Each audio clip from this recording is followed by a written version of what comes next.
የቀድሞ የኢትዮጵያ እስልምና ጉዳዮች ጠቅላይ ምክር ቤት ፕሬዝዳንት ተቀዳሚ ሙፍቲ ሐጂ ዑመር ኢድሪስ ዘለቀ ባደረባቸው ሕመም በሕክምና ሲረዱ ቆይተው እሁድ ጥቅምት 9 2018 ምሽት ላይ ወደ አኺራ ተሻግረዋል። ሐጂ ዑመር ኢድሪስ የተወለዱት በቀድሞ አጠራር በወሎ ክፍለ ሀገር ለጋምቦ ወረዳ ገነቴ በምትባል መንደር ግንቦት 21 1929 ነው። ገና በለጋ ዕድሜ የእውቀት ፍቅር በልባቸው ሰርጾ ገበሬ አባታቸውን አስፈቅደው ከእስልምና እውቀት ለመቋደስ የሕይወት መንገድ መጀመራቸውን በሕይወት ሳሉ በሰጧቸው ቃለ ምልልሶች ተናግረዋል። ሐጂ ዑመር ከ50 ዓመት በፊት ወደ አዲስ አበባ የተጓዙት ኡስታዛቸውን በመፈለግ ነበር። እዚያ የተጓዙት በደርግ ዘመን የእስልምና ጉዳዮች ሊቀመንበር ከነበሩት በሐጂ ሙሐመድ ሳኒ ሐቢብ ዘንድ ጀምረውት የነበረውን ትምህርት ለመቀጠል እንጂ በከተማ ለመኖር አልነበረም። እርሳቸው መምህራቸውን የፈለጉትን ያህል ደሴ ከተማ ውስጥ ያስተምሯቸው የነበሩ ተማሪዎች ደግሞ እርሳቸውን ፍለጋ ተከትለው መጥተዋል። ሆኖም ለዓመታት የሰበሰቡት ዕውቀት ሌሎችን ለማስተማር ከበቂ በላይ መሆኑን ሐጂ ሳኒ ስለተረዱ በአንዋር መስጂድና በመስጂድ ኑር እንዲያስተምሩ ተመደቡ። ሐጂ ዑመር ግማሽ ቀኑን ለራሳቸው ዕውቀትን ሲሰበስቡ፣ ቀሪውን የቀን እኩሌታና ምሽት ላይ በማስተማር ያሳልፉ ጀመር። ሙፍቲ ሐጂ ዑመር ኢድሪስ ከማስተማር ባሻገር ከ50 በላይ የእስልምና መጻሕፍትንም አዘጋጅተዋል። ቅዱስ ቁርአንንም ተርጉመዋል። የቁርአን ትርጉም ሥራቸው በሲዲ ተሰራጭቷል። ከ50 ዓመት በላይ በዘለቀ የአዲስ አበባ ቆይታቸው ቅዱስ ቁርአንን ከ300 ጊዜ በላይ በትርጉም አስተምረዋል። ከጻፏቸው መጻሕፍት መካከል የህትመት ብርሃን ያገኘው አንድ ብቻ መሆኑ ይነገራል። በኢትዮጵያ የተለያዩ አካባቢዎች የተፈጠሩ ሃይማኖታዊ አለመግባባቶችንና ግጭቶችን በመፍታት ስማቸው ይጠራል። በደርግ ዘመን የኢትዮጵያ እስልምና ጉዳዮችን ከመሠረቱት ሰዎች መካከል አንደኛው ነበሩ። በ1967 የምክር ቤቱ አባልና የዑለማ ሊቀመንበር ነበሩ። ተቀዳሚ ሙፍቲ ሐጂ ዑመር ኢድሪስ ከ2011 መጋቢት ወር እስከ ግንቦት 2014 ድረስ ጠቅላይ ምክር ቤቱን መርተዋል። ተቀዳሚ ሙፍቲ በተለያዩ ጊዜያት ላበረከቱት አስተዋጽኦ የአዲስ አበባ ዩኒቨርሲቲ በ2011 የክብር ዶክትሬት ሰጥቷቸዋል።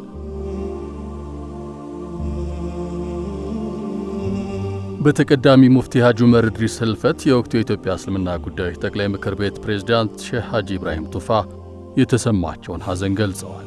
ፕሬዝዳንቱ ባወጡት መግለጫ የቀድሞ የኢትዮጵያ እስልምና ጉዳዮች ጠቅላይ ምክር ቤት ፕሬዝዳንት ተቀዳሚ ሙፍቲ ሐጂ ዑመር ኢድሪስ በዲን እውቀታቸው አንቱ የተሰኙ፣ በመንፈሳዊ አገልግሎታቸውም ላቅ ያለ ደረጃ የነበራቸው ናቸው ያሉ ሲሆን እርሳቸውን ማጣት እጅግ ከባድ መሆኑን ገልጸዋል። ጠቅላይ ምክር ቤታችን ሕጋዊ ሰውነት እንዲያገኝ እስላማዊ ባንኮች እንዲቋቋሙ የሰሩት ታላቅ ሥራ በታሪክ ሲታወስ ይኖራል ያሉት ሐጂ ኢብራሂም የሙስሊሙ አንድነት እንዲጠናከር ዕድሜ ዘመናቸውን ለፍተዋል ብለዋል። በዚህ ረገድ ተቀዳሚ ሙፍቲ ሐጂ ዑመር ኢድሪስ ላበረከቱት ሁሉ ጠቅላይ ምክር ቤቱ ከፍተኛ ክብርና ዕውቅና ይሰጣል ሲሉ አክለዋል። እርሳቸውን ማጣት በእጅጉ ትልቅ ሐዘን ነው ያሉ ሲሆን ከሙስሊሙ አልፎ በመላው ኢትዮጵያውያን ዘንድ ውዴታን ለማግኘትም የበቁ ታላቅ ዓሊም እንደነበሩ ገልጸዋል። ለሀገራችን ሙስሊሞች የከፈሉት ዋጋና ያበረከቱት አስተዋጽኦ መቼም አይዘነጋም ያሉት ፕሬዝዳንቱ መልካም ሥራቸውን ሁሉ አላህ እንዲቀበላቸውና ምንዳቸውንም ጀነተል ፊርደውስ እንዲያደርግላቸው አላህን እንለምናለን ብለዋል።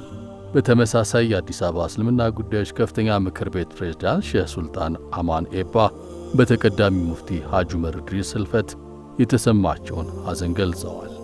ፕሬዝዳንቱ በሐዘን መግለጫቸው የቀድሞ የኢትዮጵያ እስልምና ጉዳዮች ጠቅላይ ምክር ቤት ፕሬዝዳንት ተቀዳሚ ሐጂ ዑመር ኢድሪስ በተለያዩ የአመራርነት እርከኖች ውስጥ በመሳተፍ ዲናቸውንና ሀገራቸውን ሲያገለግሉ ቆይተዋል ብለዋል።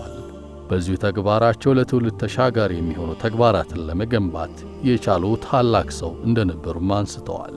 ሐጂ ዑመር ኢድሪስ ሀገራችን የሰላምና የእሴት ህልውና አደጋ በተጋረጠባት ጊዜ በግልጽ መተቸት ያለበትን አካል በመተቸት የሀገር ባለውለታነታቸውን እንዳስመሰከሩ ሼህ ሱልጣን አማን ተናግረዋል።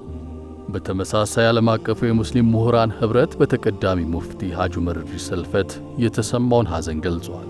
የኅብረቱ ፕሬዝዳንት ዶክተር አሊ ሙህዲን ቁርህ ዳጊና ዋና ጸሐፊው ዶክተር አሊ ሙሐመድ አሶላቢ በጋራ ባወጡት መግለጫ ሐጂ ዑመር ኢድሪስ በዳዕዋና በኢልም ዘርፍ ከፍተኛ አሻራ ማሳረፋቸውን ገልጸዋል።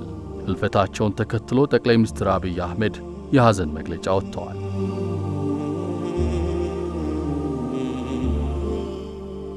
ጠቅላይ ሚኒስትሩ ባወጡት የሐዘን መግለጫ የኢትዮጵያ እስልምና ጉዳዮች ጠቅላይ ምክር ቤት ፕሬዝዳንት የነበሩት ተቀዳሚ ሙፍቲ ሐጂ ዑመር ኢድሪስ በማረፋቸው ሐዘን ተሰምቶኛል።